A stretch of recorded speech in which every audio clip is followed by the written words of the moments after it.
I'd be happy to be able to do that. So learning pods, right, are structured learning settings in this virtual environment. And they generally consist of anywhere from maybe 3 to 10 kids in which they receive support from an adult.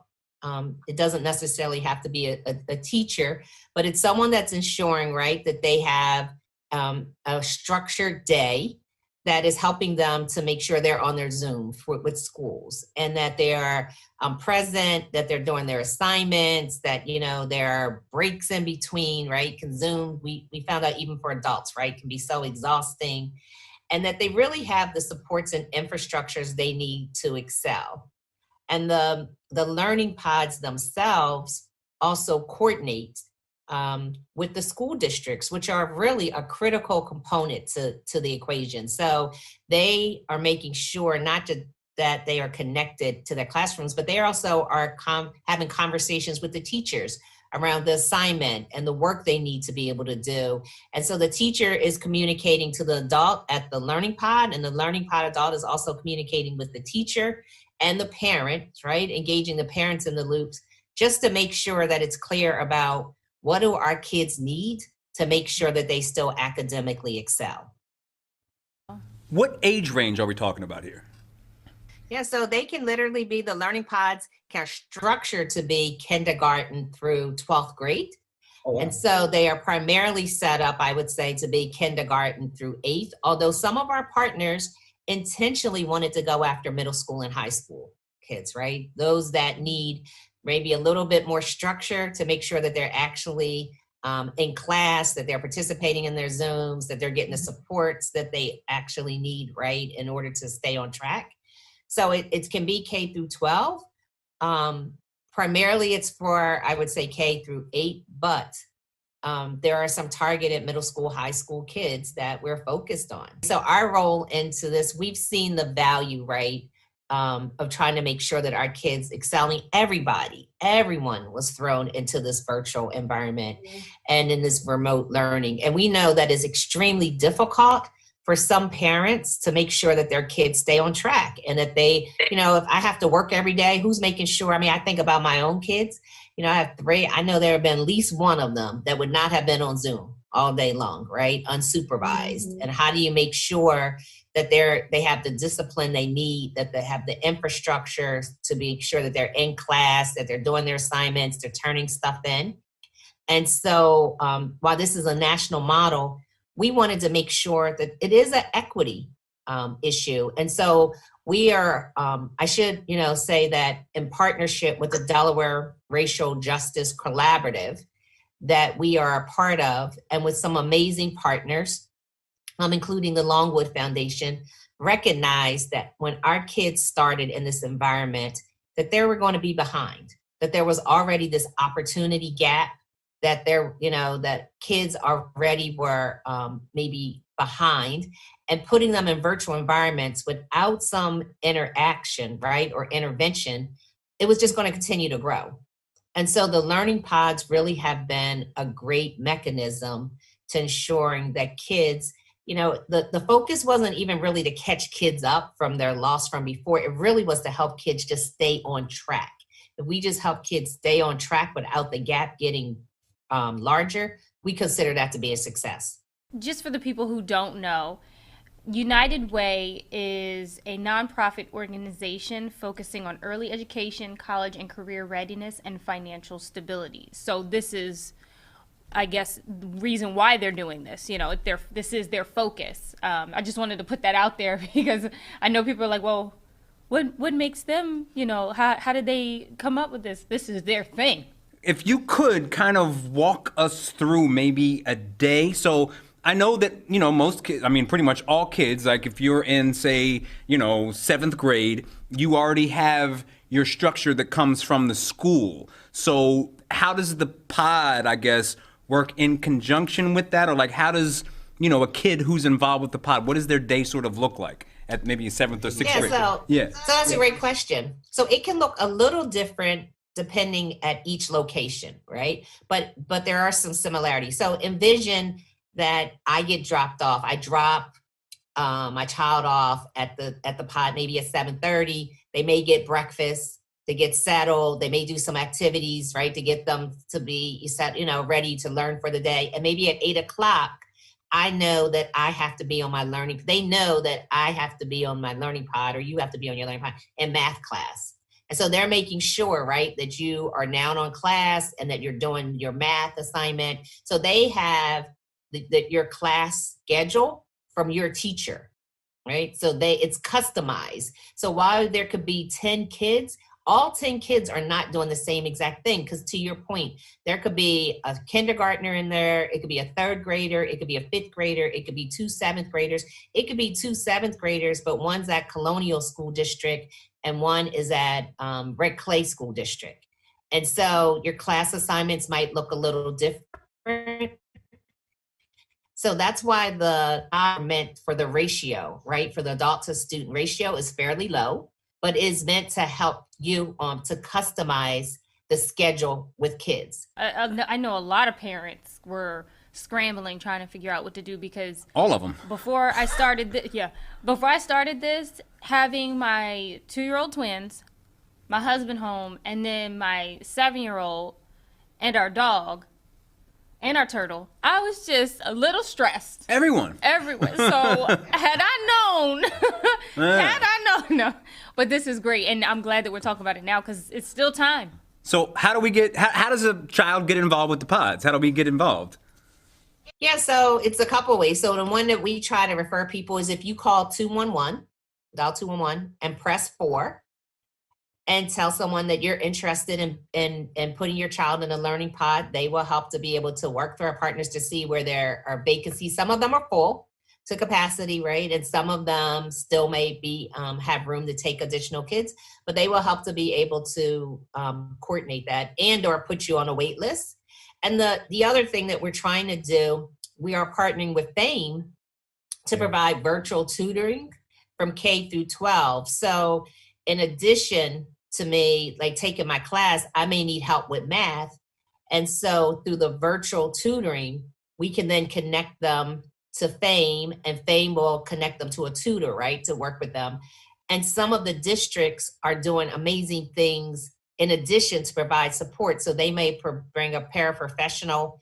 If so let's say Christina School District, that the majority of the kids in the pod come from their district, they may send a paraprofessional over to actually work with the kids that support the instructional learning, or they may send their own tutor in person over 2 days a week to help kids, right, to answer any additional questions, to be able to catch up on any of their homework. And so the structure and supports of the pods, it's more than just having a place, right, to make sure that the kids are in attendance and that they're doing the work, but it's also all the wraparounds and support services. We just did Adopt a Family through United Way.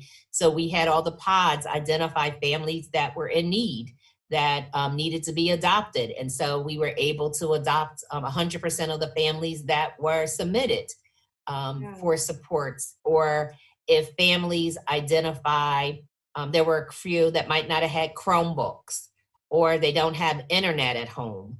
So we're trying to provide those supports and services as well, because we want the kids to be successful and we want the families to have the supports they need to support their kids' success.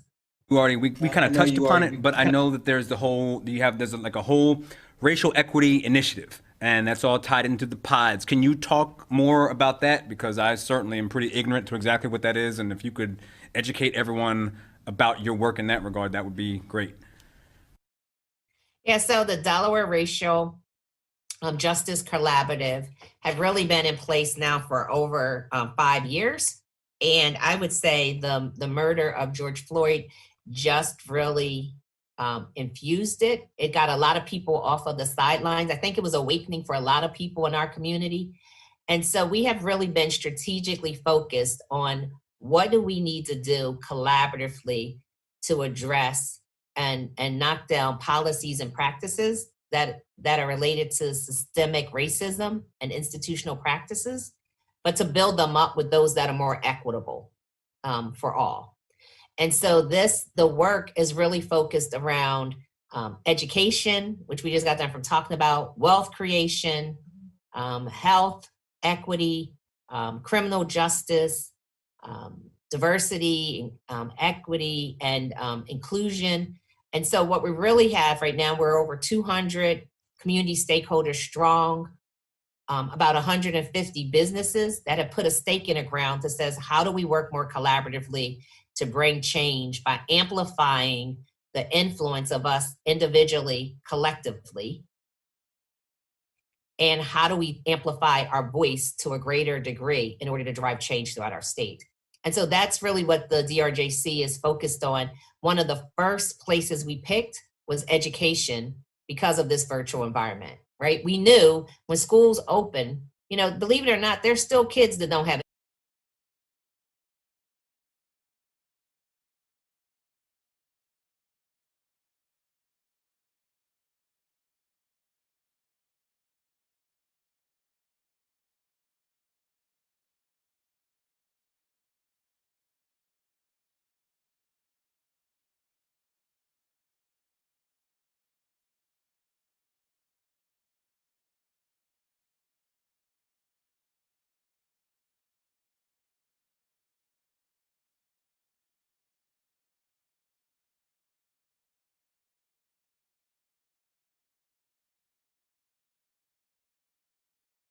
We're trying to do is to shine light on some of these core, what we would call inequitable issues that are preventing our kids from excelling, and in some places trying to find solutions to them, right? So we were able to add, through the DRJC, put additional Chromebooks in the community, help to stand up internet, help to stand up these learning pods that we're talking about right now in partnership with United Way and in partnership with so many other partners that is doing this work. Tackling some big Ooh, some big issues, and it's obviously appreciated. that's why she the president. Listen, I mean, Okay. I'm sure we could have a whole hour conversation with you just about your personal experience coming up through United Way, because you've been there. Has it been 20 years? 20 years? That's 21 years. Wow. Has happened, and a lot of transformation has. To some degree, I say we take a lot of progress, and then some things I think things haven't changed much. And so, we are trying to, particularly through, I would say, the racial equity work and social justice, that we really believe, maybe this is a time and season to really amplify and to maybe get change to a larger degree than what we've had before. And you just take third grade reading and the fact that still so many kids in our communities cannot read on grade level still by the end of third grade. Almost 80% of our kids still cannot read on grade level by the end of third grade. I had no idea the disparity. wow.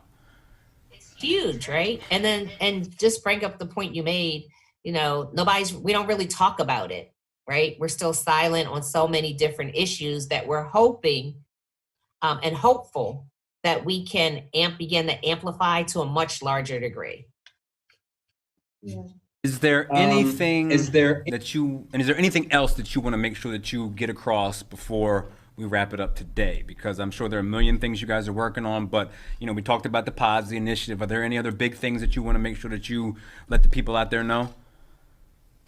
No, I thank you for having me. So hopefully we'll have a continued conversation about this. I think what people really need to know is that there's no perfect process. I sit on a lot of groups and been involved in this community for a long time trying to drive social change, right? It's systemic, it's deep rooted, it's complex, it is hard work. It's some of the hardest work, right, that I've ever had to do. And a lot of times I think we as adults get in the way of real progress. And so the message is, if we really keep kids and families at the heart and center of what we do, that while it's not an either or, right? We got to drive. So talk about what we talked about, the racial equity. We got to drive systemic changes if we're really going to make real progress in the end, at the end game.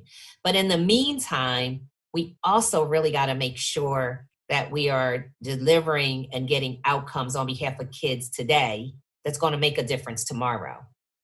And so that's my point. And I want to close this out because I've really, there's a couple other organizations I said I didn't want to make sure I missed any of them, but the Youth Empowerment Program that we're working with, as well as the Center for Structural Equity, CIT, Let's Grow, Act, and Win. And the last thing that, I noted is we realized there's so much trauma and that a lot of our communities are going through. We're going through it. I mean, think about just the impact of COVID and racial equity and still taking the vaccine, not take the vaccine, family members that are experiencing and getting connected, and then the impact of learning and being in virtual environments. It is a lot for adults. So can you imagine still the impact that it has on for kids in our communities? And I'm glad to say that we're partnering with the Jewish Family Services, Children's and Families First, and DOE, and Terry Lawler, to ensure that there are trauma-informed and behavioral health services available to our communities, to the kids and families. And so we are striving to make sure that 100% of our communities has access to the resources they need, particularly around the behavior health and trauma work. Ms. Taylor, thank you for everything that you are currently doing, that you have done, will do in the future. All we can say is thank you, and you're an awesome, fantastic woman. Thank you. Thank you.